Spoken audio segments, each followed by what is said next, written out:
pitches.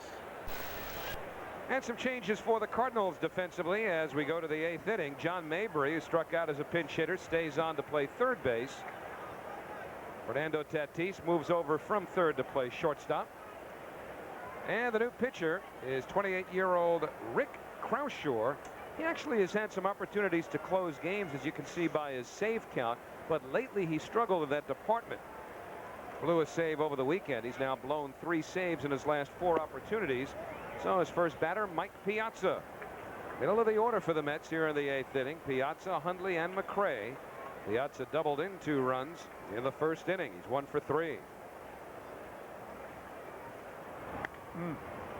On the ground to short, Tatis up with it. 1 man away.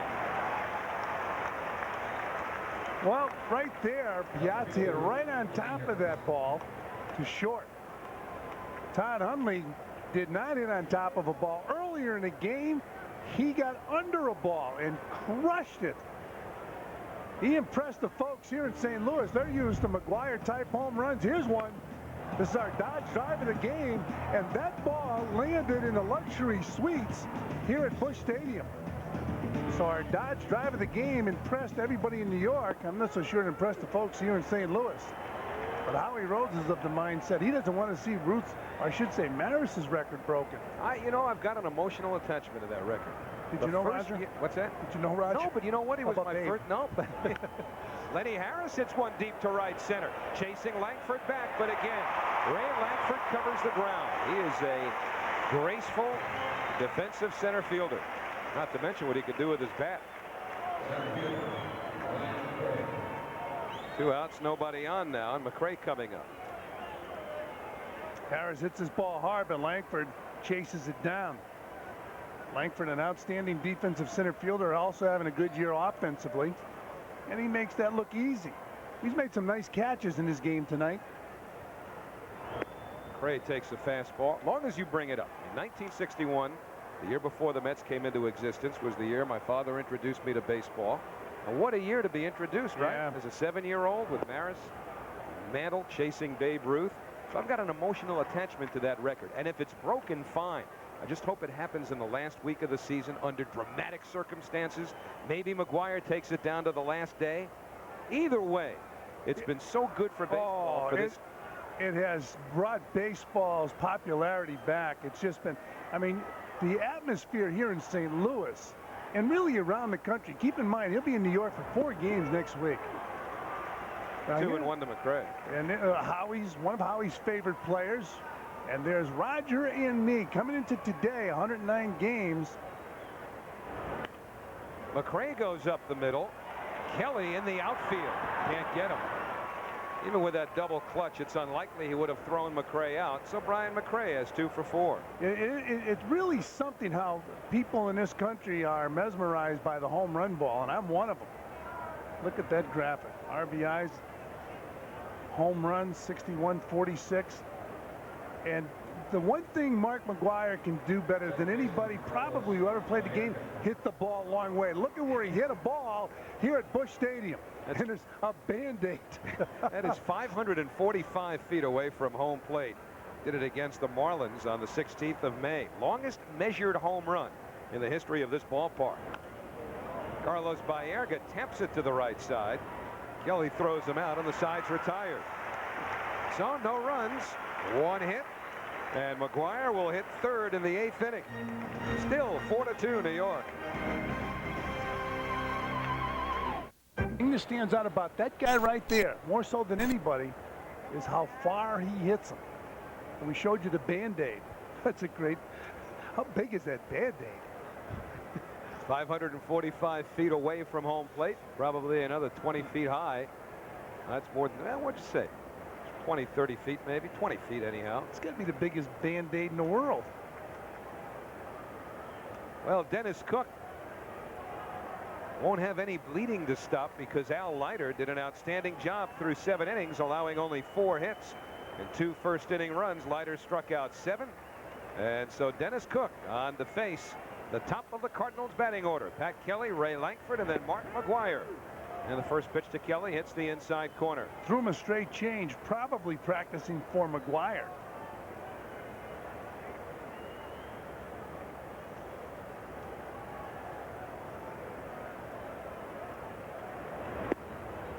That missed away. 1 ball, 1 strike.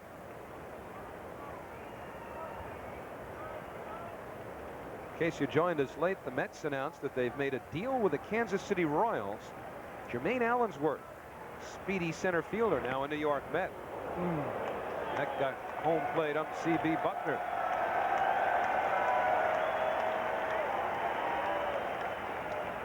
Went from Piazza to Buckner, and C.B. got the worst of it.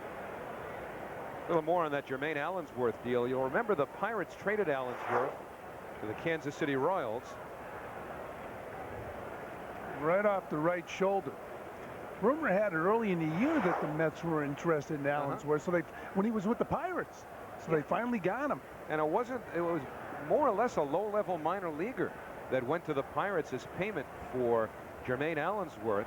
The player to be named later, going from New York to Kansas City, must be named by the 1st of October.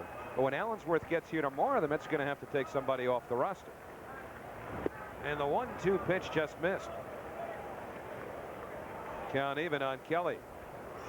So Bobby Valentine will have a little more speed in case he wants to run, say, for John Olerud late in the game. I don't think there's a substitute for speed, because that's a constant. You can count on it every time you come to the park if you have a player who has real good foot speed. Hitting is not a constant. Allensworth was not hitting in Kansas City. This will be a 2-2 to Kelly. And he just gets a piece. Did he get another piece of Buckner? So CB might stand for count the bruises by the time this at-bat's over with. So Dennis Cook with that fastball. Ball fouled off. I don't think it got him. Did it get him? I think it nicked his forearm.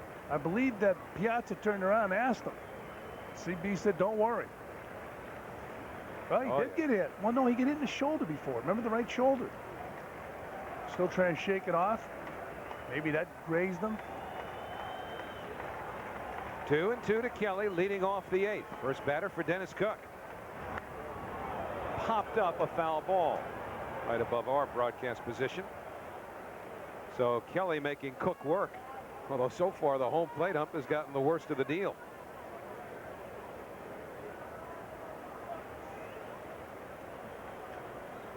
Buckner hanging in.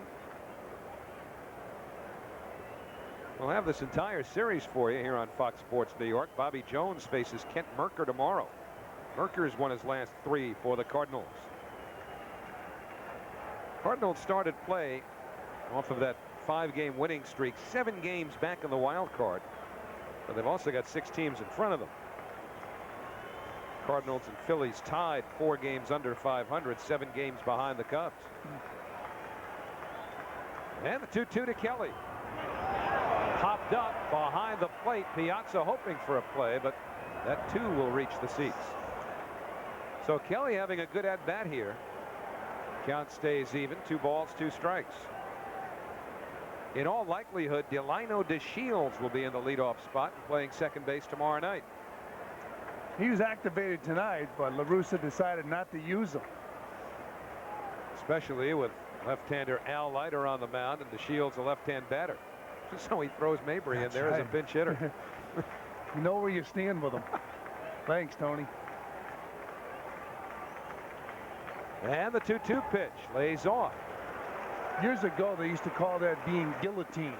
When you ended up, if you were a left-handed hitter, you were sitting on the bench, and all of a sudden, the manager said, go on up and pinch hit. And you had to face Al Leiter. Or if you were right-handed, you had to pinch hit against Nolan Ryan. That was called guillotined. Marie Antoinette.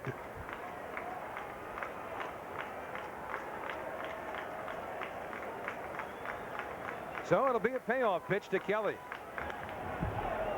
And he continues to make Cook work.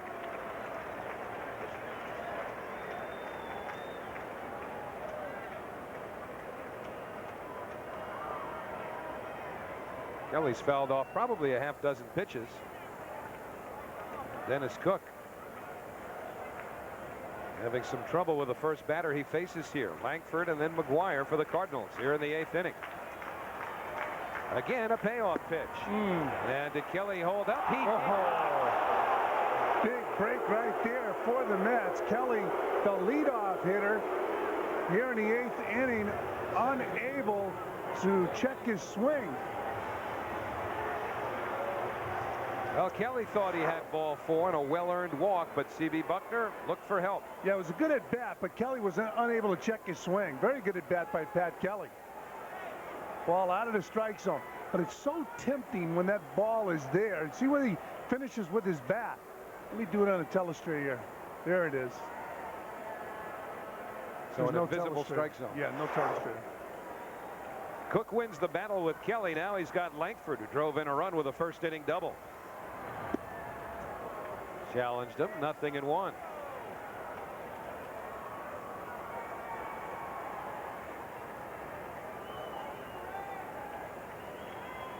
With McGuire on deck and the Mets leading by 2, Langford becomes a very important hitter for Dennis Cook.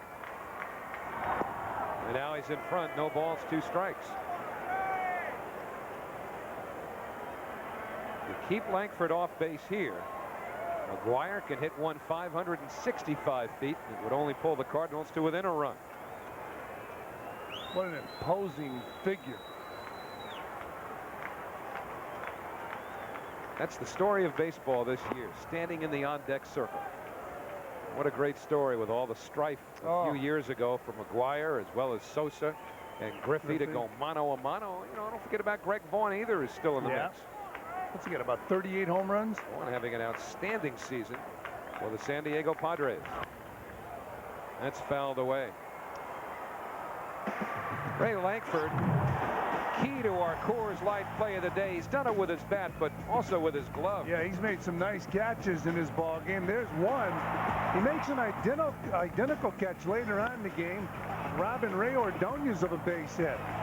So our Coors Light plays of the day, Ray Langford. And the 1-2 delivery. Came inside on him, and Langford fouled it off.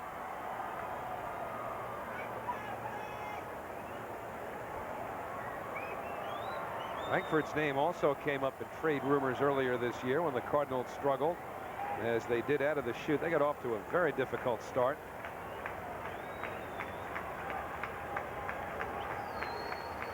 And the 1-2 pitch off the outer edge.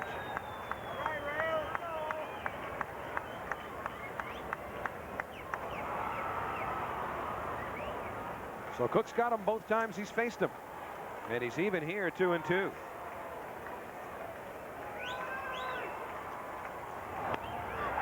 Line towards the gap. The base hit cut off, though, by Harris in left field.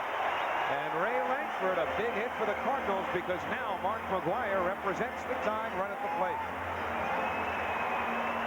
And Bob Apodaca coming out of the Mets dugout. They're going to the bullpen. McGuire's not going to face a left-hander. It's amazing the reaction a home run hitter gets. I mean, there wasn't even a doubt. Boom, out of the dugout, bring the right-hander in to face McGuire.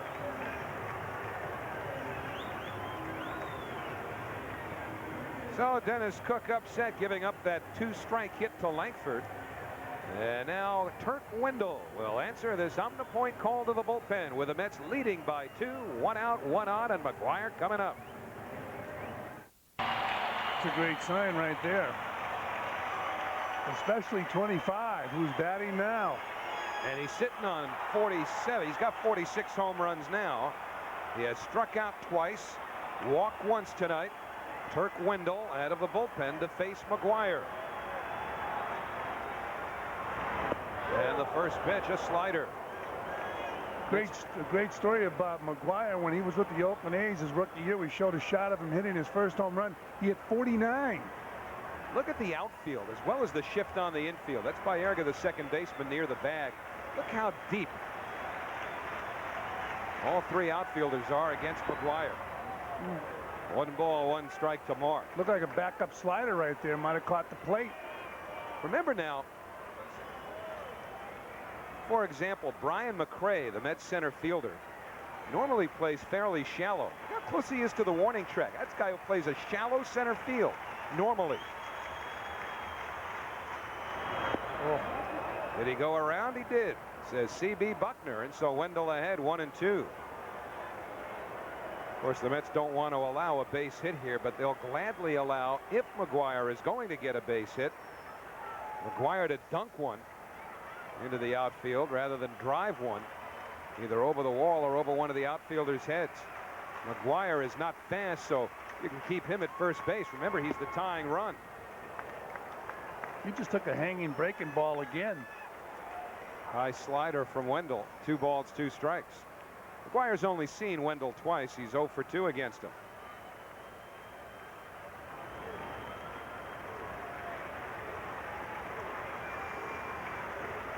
And the 2-2 pitch. Breaking ball got him. Wendell strikes out McGuire, and Mark McGuire has struck out 3 times tonight. Leiter got him looking twice. Now Wendell gets him swinging. 2 men away. Well, they made the pitching change. They brought Wendell in to pitch for Cook. There's a slider. Now that's a nasty slider right there. That's a backup slider that missed. A hanging slider right there. Another hanger. And a good slider, and struck McGuire out. All breaking balls. And I'm sure he's second guessing himself in the dugout about taking the hanging breaking ball, even though it was called a ball. Wendell's not out of trouble yet. Brian Jordan, the batter now. You could see where a pitcher, after striking out McGuire, would tend to go, I'm out of trouble, and then get hammered. And they'll pay a little more attention to Langford here, even though Brian Jordan, representing the tying run, is the hitter. And Jordan's a power hitter as well. Jordan has 17 homers, drove in a run tonight to give him 68. But Langford can run. With McGuire representing the tying run, you don't worry about the runner at first in a 2-run game. That's one of those deals where he's going to hang around first base. You're going to see if McGuire can hit the thing 500 feet. But it's been a tough night with the bat for Mark McGuire.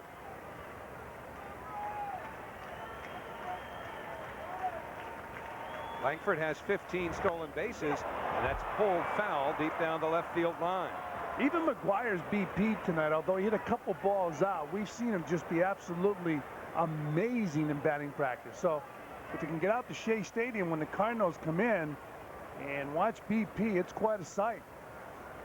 McGuire 46, Sosa 44, Griffey 41. Valentine could care less. He needs an out here. Langford's running, and the ball gets all the way to the screen past Piazza.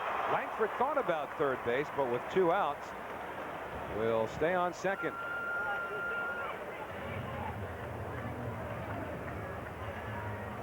So Ray Langford on at second base. And the last pitch. Got to cross up the way he reached for that? Well, you know, I thought the way he was shaking his head, he was crossed up. But, yeah, he went out to talk to Wendell. And the runner taken out to second base and then rounding second base, and then Langford had to get back. Yeah, it's a hustle after the ball. He went out to talk to Wendell, so he was probably crossed up. If he wasn't crossed up, the ball should have been caught. Usually he'd turn his glove on a ball in the dirt like that, wouldn't he? No, yeah, I know what you mean. That's the old-fashioned way. Now they stab at it. Even the balls in the dirt. I know you've shown that a lot, as opposed to the old-fashioned. Of course, he never caught with those cereal bowl gloves. No. 2 balls, 1 strike. And that's fouled back this way.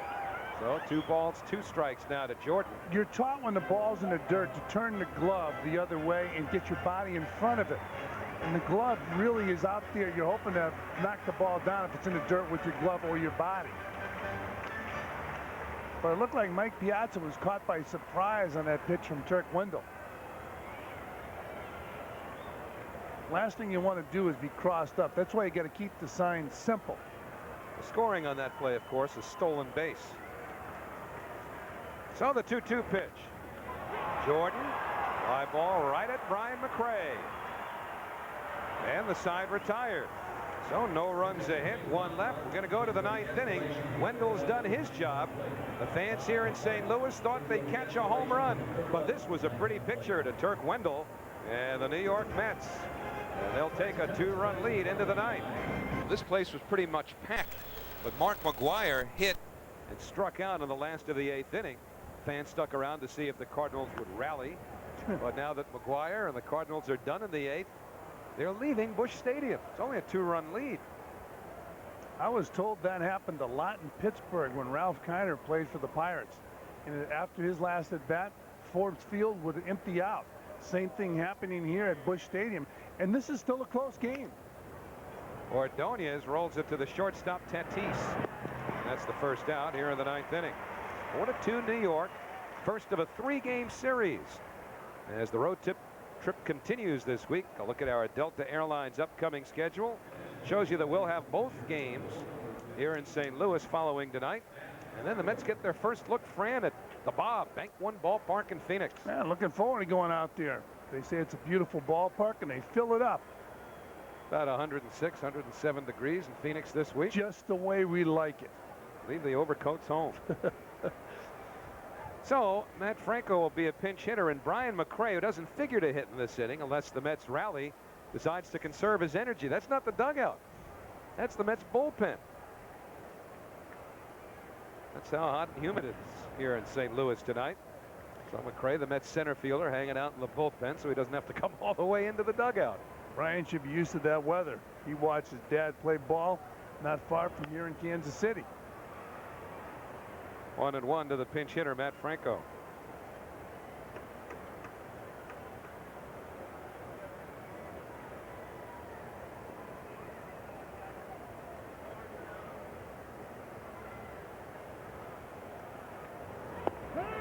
That's a strike, 1-2. And the Mets need a base hit here if they are to get John Olerud another at bat and give him a shot at extending his hitting streak to a club record tying 24.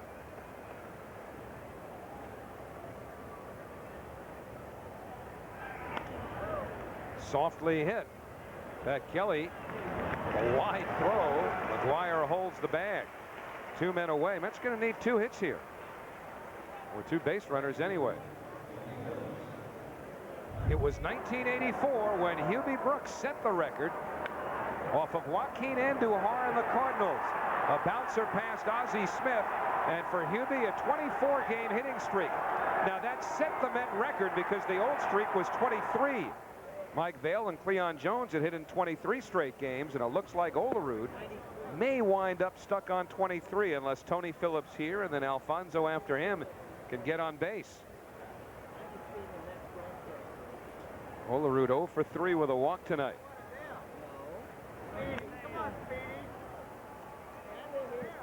So John Olerud always wears a batting helmet. We don't know how optimistic he is right here. He's got to be optimistic. Of course, the Mets need 2 base runners to get John in that bat. He's got the flap helmet. Yeah, I was going to say he's got the flap head, so he's optimistic.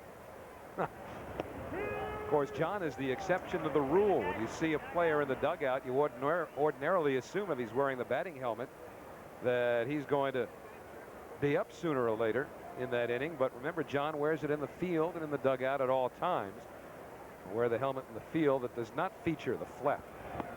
And Phillips down on strikes. So at this point, John Olerud hopes that he doesn't break the record, or at least tie it tonight, because the Mets are going to take a 2-run lead into the bottom half of the 9th inning. The Mets go in order in the top half. And now New York will try and protect the lead.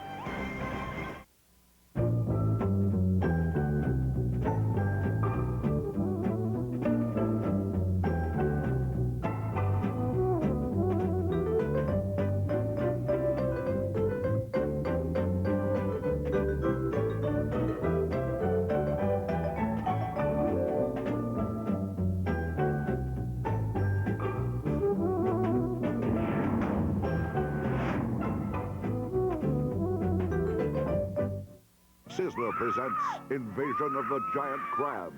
They're huge, a full pound. Ooh. But they have one weakness. The Giant Crab Feast, just $8.99, now appearing at Sizzler. We interrupt this program to bring you the following message. No one duplicates color better than we do. MCS Canon. Attention, kids. As you know, someday you will rule the world. To prepare, you will need school supplies from Office Depot. Glue, pencils, rulers, backpacks. Some children will shop at other stores, spending more and getting less. They will grow up to be your feeble-minded servants. Office Depot, official school supply headquarters of the National PTA. More stuff, cooler stuff, guaranteed low prices on over 1,000 back-to-school items. That is all you need to know. Go rule the world. When it comes to renting a car, there's really only one place to go. National gets you in your car and on the road fast. So what are you waiting for? National Car Rental. Let's go. Stay tuned to Fox Sports New York following the Mets and Cardinals. Fox Sports News brings you the latest on Pat LaFontaine's future with the New York Rangers, the home run chase in the major leagues, and the latest controversy surrounding Michael Irvin of the Dallas Cowboys. It's all coming up right after the Mets and the Cardinals here on Fox Sports New York. And the veteran, somewhat ageless, Willie McGee will hit in this inning. Might be, if not the most popular player in recent years here in St. Louis, one of the most popular. He was supposed to retire the year Ozzie Smith retired, and the Cardinals talked him out of retirement. But as we go to the last of the ninth inning, John Franco will try and nail it down for the Mets. Franco with 23 saves on the year. Franco saving a couple of games over the weekend, Friday and Saturday, against the Rockies in Denver.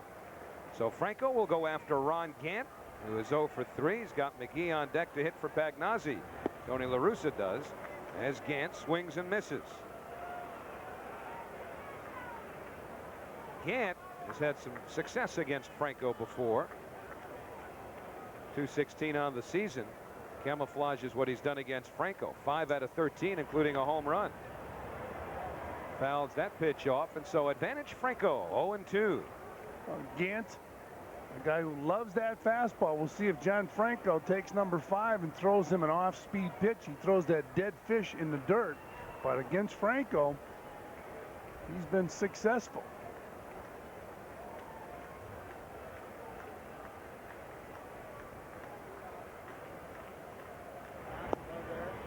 One and two.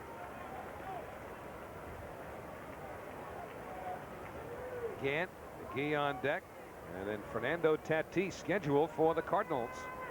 We have a 5-game winning streak on the line. Giants lead the Cubs 1-0 last of the second inning in San Francisco. Gant reaching out, serves it to right field, and Tony Phillips gets there. 1 man away.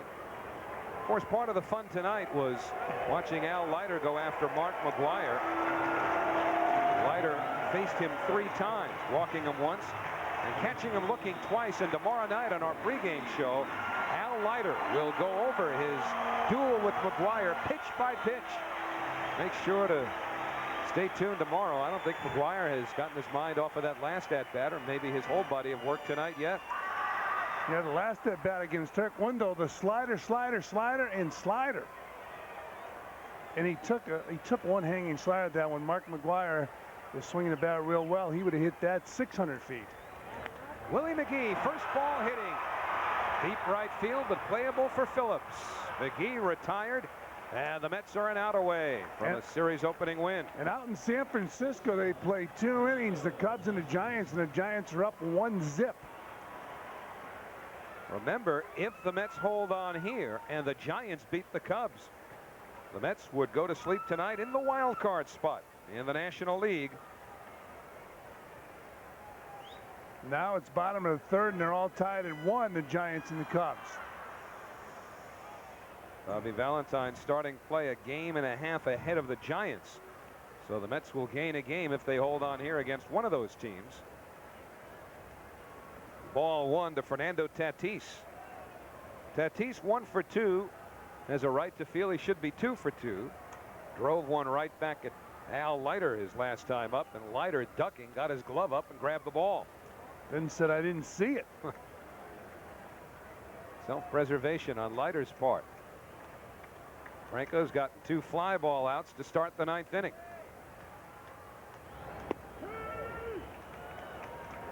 One and one now. Todd Hundley, the decisive blow so far with his first home run of the year, breaking a 2-2 tie. Well, that's worth another look. You're going to see that a lot tonight. He crushed it. Change low, 2-1. Don't forget the work of Turk Wendell either. Of course, Todd's going to be smiling about that home run all night, but Wendell faced McGuire as the tying run, one out in the 8th inning, struck him out, and then got Brian Jordan, one of the leading hitters in the National League, to fly out. So Wendell getting more responsibility, thriving in the role. That's a strike, 2-2.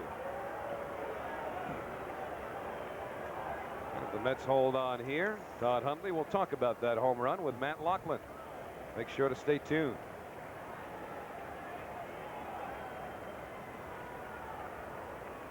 The smile will stick for a couple of seconds if Franco can get Tatis, but he doesn't. It's a base hit with 2 men out. And the Cardinals have the tying run coming to the plate in John Mabry.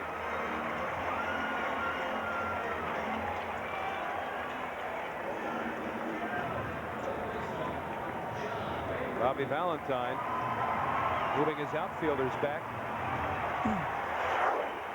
And Mike Piazza's reaction to this base hit.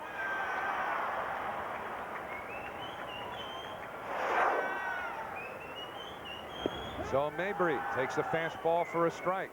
Mabry, a pinch hitter in the 7th inning against Al Leiter, struck out.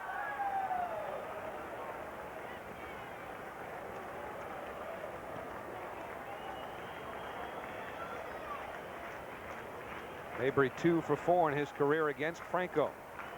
Olerud at first, not holding against the runner. That run means nothing, and it's 0-2 on Mabry. So again, Franco a strike away.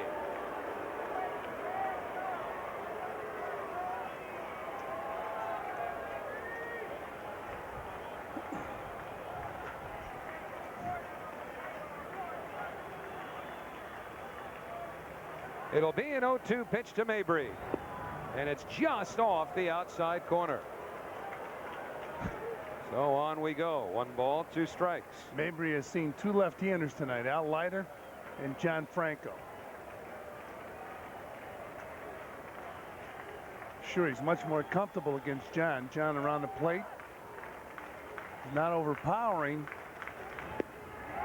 That just missed, and so the count even. Well, you saw the way Mike Piazza kind of jumped up and grimaced when Franco allowed that hit to Tatis. You know that Piazza wanted to help Franco get through a clean inning, and Hundley thought this pitch might do it. And that'll just cost him a sunflower seed. So it'll be a 2-2 pitch to Mabry, and a soft line drive, put it in the books. The Mets have won the opener of this 3-game series, beating the Cardinals 4-2, and are in position to wake up the wild card team. Of course, there's a long way to go, but the Mets have not been in that position lately, nor has Todd Hundley been in the position to deliver a game-winning home run all year. Now he feels as though he's back. Luis Lopez, one of many Mets, congratulating Hundley on his game-winning home run. And here's the last out. John Franco throwing to John Mabry, and Mabry gets jammed and loops the ball toward Donis. For a moment, I thought he was going to misjudge it, but he doesn't misjudge anything. Here's Todd Hundley's reaction, final out of the ball game, and he was very important in this game because he just crushed a fastball into the luxury suites for a home run. So Franco comes out of the bullpen to pick up save number 24. When we get back, Matt Loughlin will talk to Todd Hundley. No matter how high the thermometer climbs or how sticky the humidity gets, nothing will be hotter this summer than the deals you'll get during Jeep Summer Days. Like a 0-down $319 a month Grand Cherokee Laredo lease with only $814 due at signing. Or during summer days, take advantage of low 1.9% financing. But you'd better hurry in because deals this incredibly hot are bound to cool down fast. Check out this $319 lease at your dealer.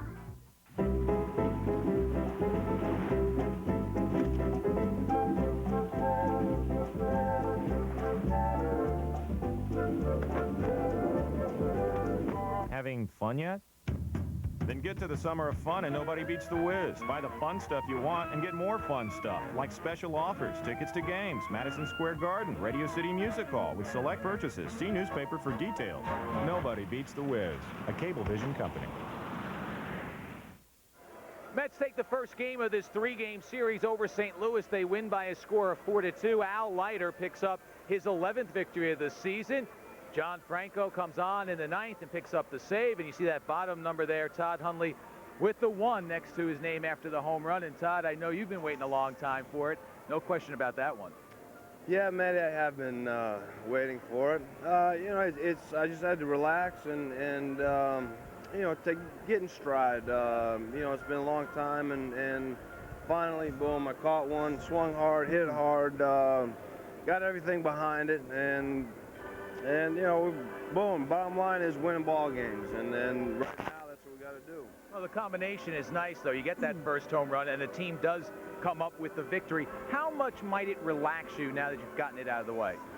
Well, it does. I mean, it relaxes me. It's really my 3rd home run of the year. I had, you know, two in the minor leagues in my rehab assignment. Do they count? Yeah, to me, they count. All right. They count to me, but to other people, they don't. And but to get the first big league home run, yes, it definitely takes pressure off my shoulders, and I know that I'm capable of still hitting the ball out of the ballpark. And what we also saw in, let me look it up now here, it was in the top half of the 3rd inning, or bottom half of the 3rd, rather, against Ray Langford. A little bit of a line drive that was arcing away from you. Made a nice play on it. Well, the funny thing about it was I was trying to talk to Ray, yelling to Ray about how the lights were going to be, and next thing I know, I look in, and here comes a ball flying at me, and I'm going, oh, my Lord. And I thought it was going to carry to me, but, you know, he hit it good the other way, and it kept on hooking on me. And I just had to get down there with it, and so it caught me kind of by surprise. I was trying to, because of the sky was kind of bluish, and I didn't know how the lights are here. So I was trying to get a hold of Ray, and then bam, there's the ball. But might not have been a play you would have made, say, game 1 or 2. No, I wouldn't have. No, a week ago, I wouldn't have made that play. The hard work with Mookie Wilson is definitely paying off, and we're going to keep at it. All right, one other thing. Is it too early to scoreboard watch, or you just got to worry about yourself? We got to take it one game at a time and watch the scoreboard at the same time. That's a beautiful thing. So yes, it's you know, it's a good time of year. It's always great to be. This is what it's about. Is, you know, winning ball games and being in the race, and so yes, get the job done, and that's the bottom line. All right, so a beautiful thing for the Mets. They're able to come away with a victory, and they're also able to watch the scoreboard, and they see that San Francisco has an early lead on Chicago. So tomorrow morning, Mets may wake up, fellas, in first place in that wild card spot. All right, Matt, thanks. Pretty good chance of that because the Mets have won their game 4-2 over the Cardinals. Al Leiter wins it. He's now 11-4. The Mets beating Matt Morris, who drops down to 3-2. Another save for John Franco, 3 in a row now, and Todd Hundley with his first home run of the year. Now, this is, as we speak, the wild card standings, pending the outcome of the Cubs and the Giants. Now, Matty alluded to the Cubs-Giants game just a moment ago. As of this moment, they are in the bottom half of the 3rd inning in San Francisco, and Barry Bonds has hit a 3-run homer. So the Giants have a 5-1 lead now over the Chicago Cubs. If that score stays, the Mets will leap over the Chicago Cubs and be in the wild card spot when tomorrow begins. So the Mets, if they get some help from the Giants, will have that wild card to themselves, beginning at the end, really, of today's business. And we'll be back with you tomorrow night here on Fox Sports New York for Game 2 of this 3-game series between the Mets and the Cardinals. Don't forget, Cannon Game Time at 7:30. Al Leiter will have every pitch of his sequence with Mark McGwire. Make sure to stay tuned now for Fox Sports News, coming up right here on Fox Sports New York. Ron Gant made this fella happy early, although the Mets made the Cardinals miserable from the first inning. But Ray Langford got Piazza's 2-run double back and flashed his leather as well. But it was Todd Hundley going deep. 77 at-bats without a home run this year. But Todd has reason to smile. His first home run in the National League this year gave Leiter some support, and Leiter was outstanding. 7 strong innings for Leiter. He struck out 7, including McGwire twice. All McGwire could do was take his bat back to the dugout and start thinking about tomorrow. Leiter did his job even when they tried to send a dangerous message his way. So the Mets win it. Fran Healy, Matt Loughlin, and Ralph Kiner. We'll see you tomorrow.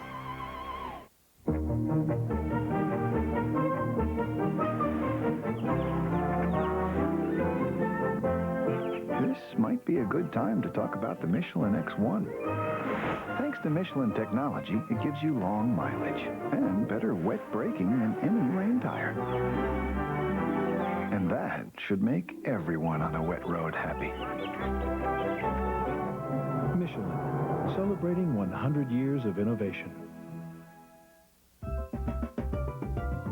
I'm so happy, I'm floating on cloud nine. I'm so happy, I'm feeling swell, life is so sublime. Imagine feeling this good about your car insurance bill. So gosh darn incredibly happy. That's happy, baby. Geico Direct. A 15-minute call could save you 15% or more on car insurance. You're the beer man, playing in pain comes with the territory. But a few nagging injuries won't stop me from delivering cold Coors Light. Hey, beer man. 95 is what the doctor called pop-top finger. But I kept cracking open that Rocky Mountain refreshment. 96 was a wicked case of beer elbow. But the fans wanted a frost-brewed beer, and they got it. Knock the beer man out of the game?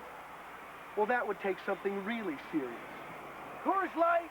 Yeah, you want it. Coors Light! New York Mets baseball has been brought to you by Nobody Beats the Wiz Home Entertainment Centers, by Frost Brewed Coors Light, who reminds you the three most important words are, hey, beer man, and by the 68,000 professionals at Delta Airlines.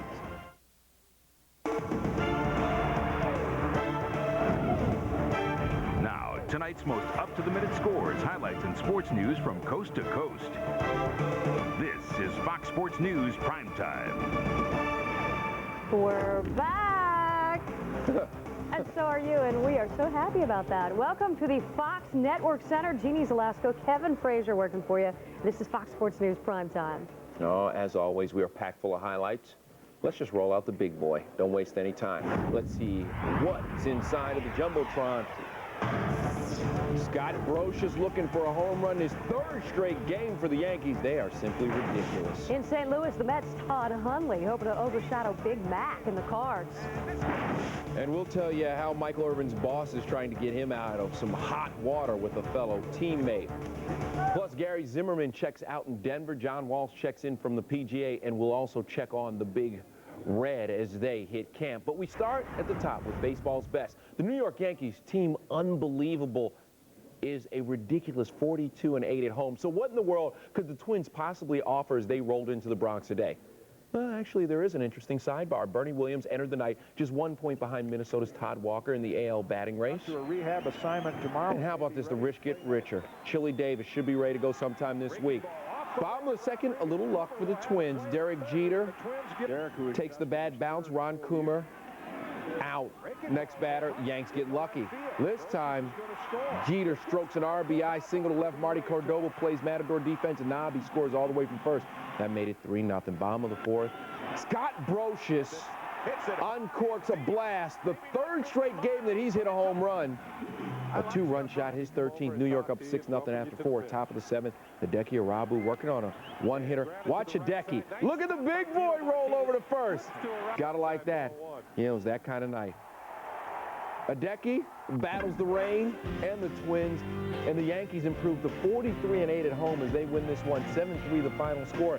They are now 56 games over 500 at 85-29 for the first time in 37 years. Arabu improves to 11-5 on the season. After the game, Joe Torre praised Arabu's performance. His stuff is better, and I think, you know, he's got all his pitches right now, and he's executing. I mean, he pitched a quality. I mean, he can't get much better than the 7 innings he pitched tonight.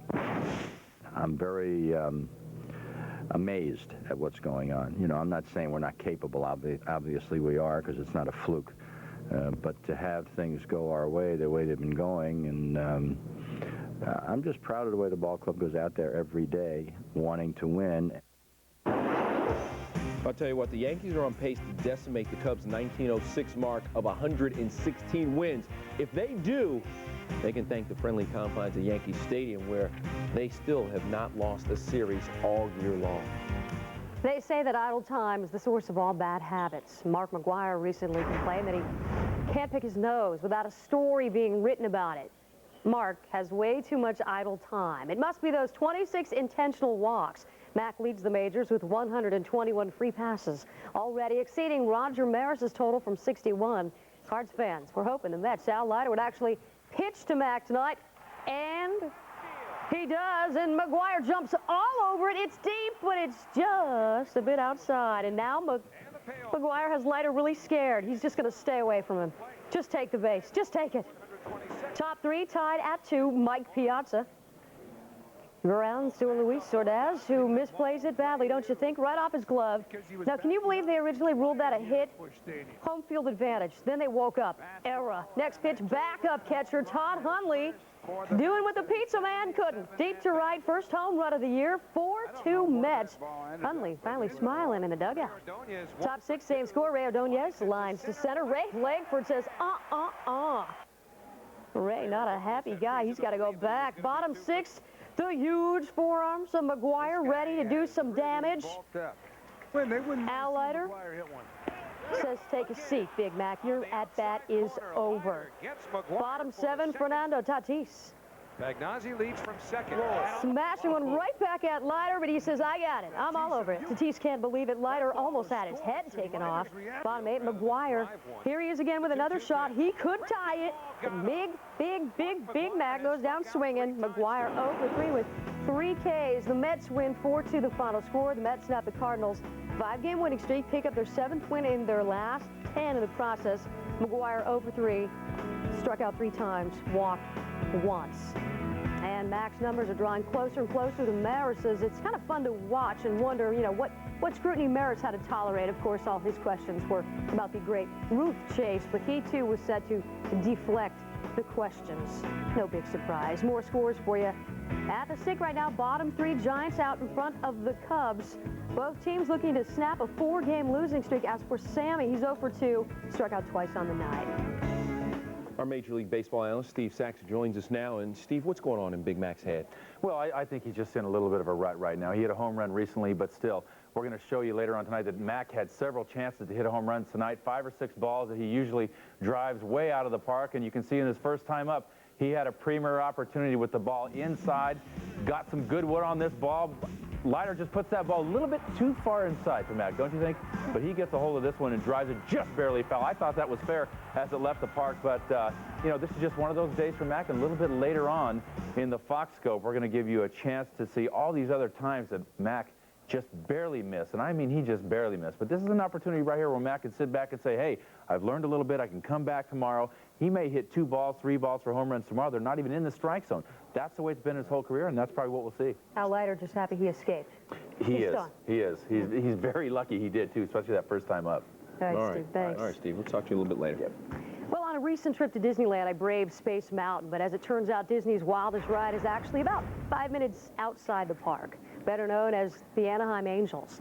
You know, the club that's sliding down the AL West standings while watching the body count rise on the disabled list? Darren Erstad, Dave Hollins, now officially members of the Walking Wounded. Erstad at a strained left hamstring. Hollins and his inflamed elbow are out of action for 15 days. Halo's getting busy, though, in Detroit, and that's Tim Salmon, the American League Player of the Week, and here's why.